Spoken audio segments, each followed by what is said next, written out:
St. Andrew's seeks to be a community for transformation, both for ourselves and for our world. This is the opening line, the foundational statement of the values and mission statement written by this congregation. Not written by one, but written in community to be a touchstone for who we are and what we do. A community for transformation, a body of many parts. We might best be known for the deep and dynamic worship that happens week after week. Our approach this year has changed a bit. People are greeted with coffee and conversation first thing. It's a gracious welcome to help put one another at ease, to help people feel less awkward, less isolated, more comfortable, more open maybe to one another and to the spirit of this community. And the worship, if we really are seeking transformation for ourselves and our world, well, it has to have many parts and perspectives, many leaders and many voices. We go deep in contemplation and prayer. We glean from other faiths and wisdom traditions alongside with our own. We ask hard questions, relevant questions. We experiment with music and sound and images. We really try to make room to listen and open and reflect. A community for transformation within ourselves and for our world. Lots of people are drawn in by the sign and by postings on social media, which are glimpses really, not just of the topic of the day, but of who we are and how we are. Some people come just for a Sunday or two, and some participate mostly online. And others come again and again and again, engaged in various ways of priority for their week, participating in various ways. Different parts, one body. There's a physical aspect to this. We took the pews out and we brought the chairs in. This was not an easy transformation for some, but it was important because it allows a flexibility and a comfort that opens this beautiful space to all kinds of experiences and expressions, large and small, raucous and reflective, performance and participatory. And as the chair campaign said, this transformation is not just about chairs. It's about mission and the touchstone to which we have agreed. Members of this community gave $32,600 for the chair campaign. They gave for the physical transformation so we could live out our mission. And the wider community is noticing. Rental inquiries are up since the chairs went in.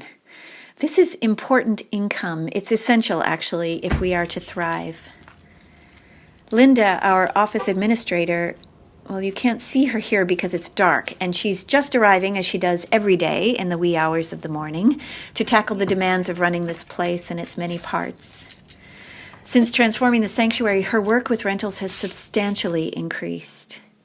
And this is serious because the building is key to the mission of this community.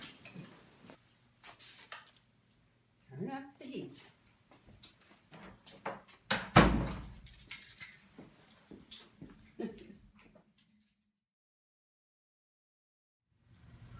So I'm a member of church council, and we had discussions last fall about the need for some help with the staff and the congregation in terms of better managing the business of the church. And I, after giving it some thought, decided that maybe my experience would enable me to be of a little help in that regard. So I agreed to, as a volunteer, to work half-time at least for the next 18 months. And we really, the first step in succeeding in this improved business management is to recruit some volunteers from within the church to staff the major committees. So I'm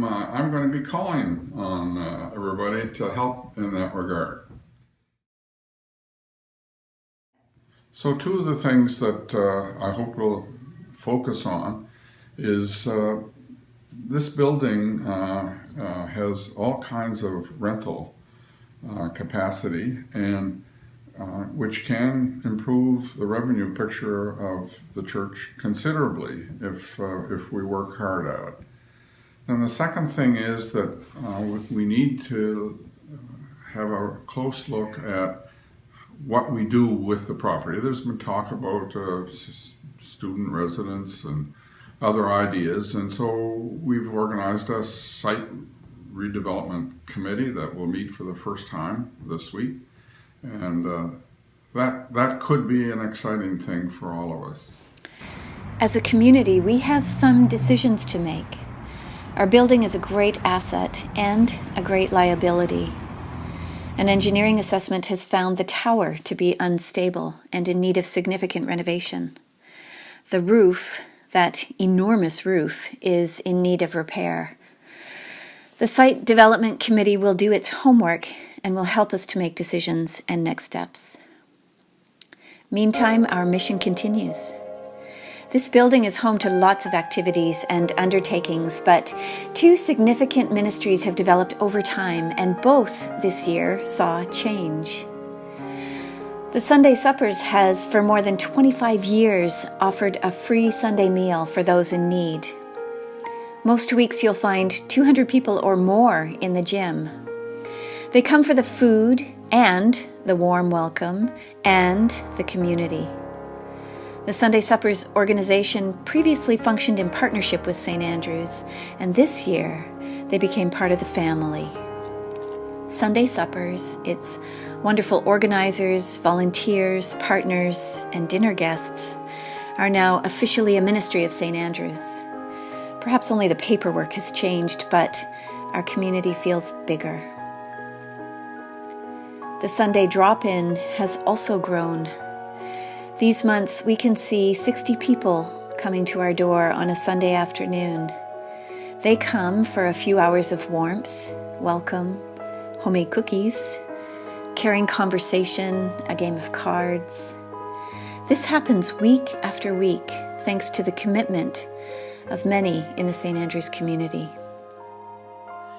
I enjoy going to the drop-in center because we have a chance to listen to wonderful stories from people who've had very interesting life experiences, and because they've encountered challenges, perhaps in mental health or other issues, they find themselves in our drop-in center, and it could be any of us if we had encountered those things. Last Sunday, I had a wonderful discussion with a pretty grisly gentleman talking about his life in the Merchant Navy. And he had tales from all over the world, and it was great fun to spend some time with him. So for me, we get as much back from spending the afternoon as we are perhaps giving. It matters because this is a great opportunity for us to show hospitality and welcome and get acquainted with people we wouldn't otherwise, and make them feel welcome when often they may not. We do this because it matters. It matters. It matters. It matters. It matters. It matters. It matters. It really matters.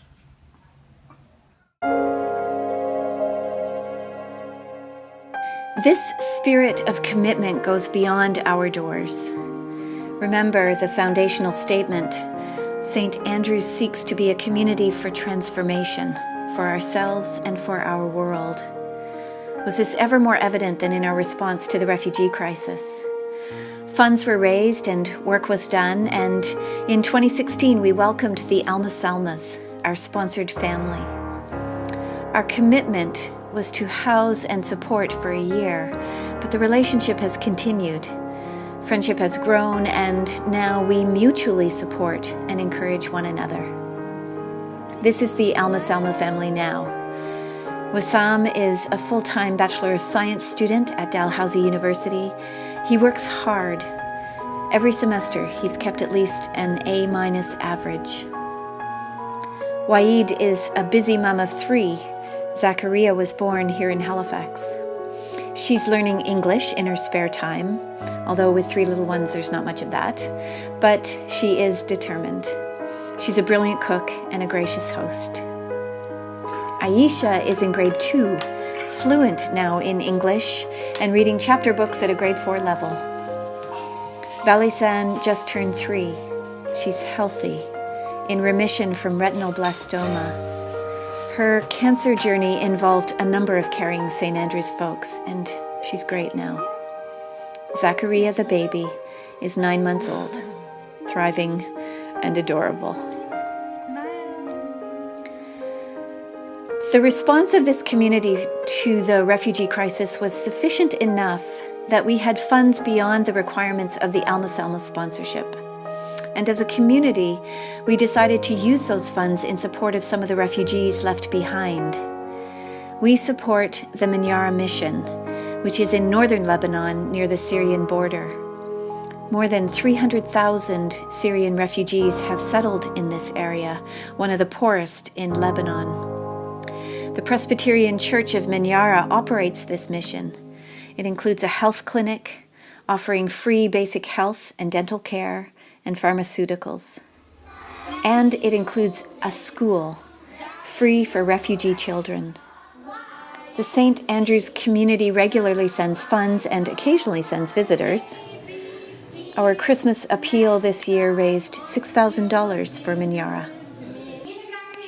The sustainability of this partnership depends upon the willingness and the interest of the St. Andrew's community, this community that seeks to transform ourselves and our world.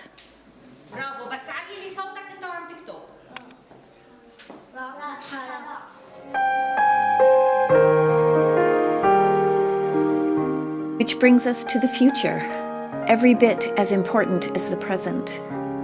Out of an extensive process of consultations and collaborations, this community is embarking on a new venture, SASSI, the Center of Social and Spiritual Innovation. It's still in the planning stages, but much has been done this year, built upon the years of social justice and interfaith work that this community has been doing. The development of the St. Andrew's Values and Mission Statement was key, as was a series of consultations, both within the congregation and beyond. With the firm Common Good Solutions, St. Andrew's held consultations with over 40 organizations from the academic, church, business, and not-for-profit sectors, asking, what does this part of our world need? What's missing? What's possible? How might we transform ourselves and our world?